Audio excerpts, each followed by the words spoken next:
We're seeing more and more cases where the most environmental friendly solution is also the most economic one.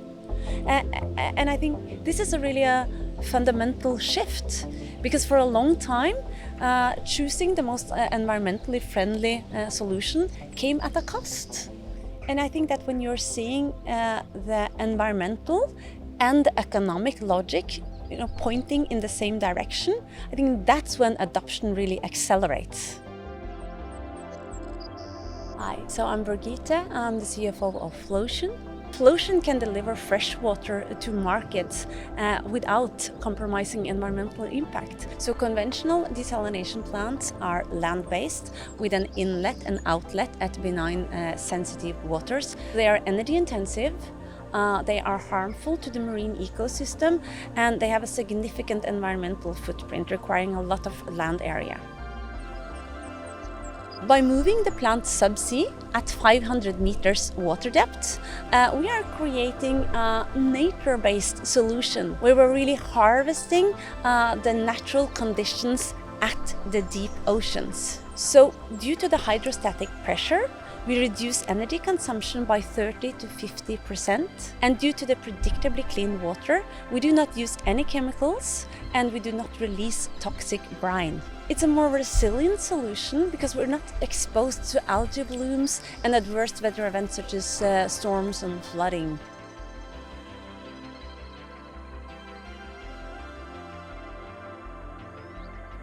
We are using standardized modules. We are working with nature, not against it, and therefore we are able to deliver fresh water to markets at a cost-competitive price. We don't need to pay an environmental premium for it. To put a number on it, one medium-sized Flocean plant can reduce CO2 emissions by 21 million kilos each year. So, over a typical 20-year contract period, that would be 420 million kilos of reduced CO2 emissions from only one project.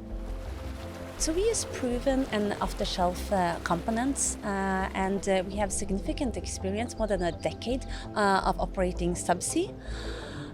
However, no one wants to be first in taking risk on new technology when they're delivering something as fundamental as water. And that's why we decided to build Flocean 1. It's our large-scale demonstrator, which we are in the process of installing and commissioning on the Norwegian coast now, where we also have commercial offtake. So we are really de-risking the technology in Norway, but our market is global. And we believe that proving the system technically, operationally and commercially in Norway will really unlock that global market. So when we are mapping the global potential, we have 3 criteria. So of course there's a water scarcity, but we need to have 500 meters water depth within 10 kilometers from shore. And we also would like geopolitical stability. And there are currently more than 90 nations that meet those criteria.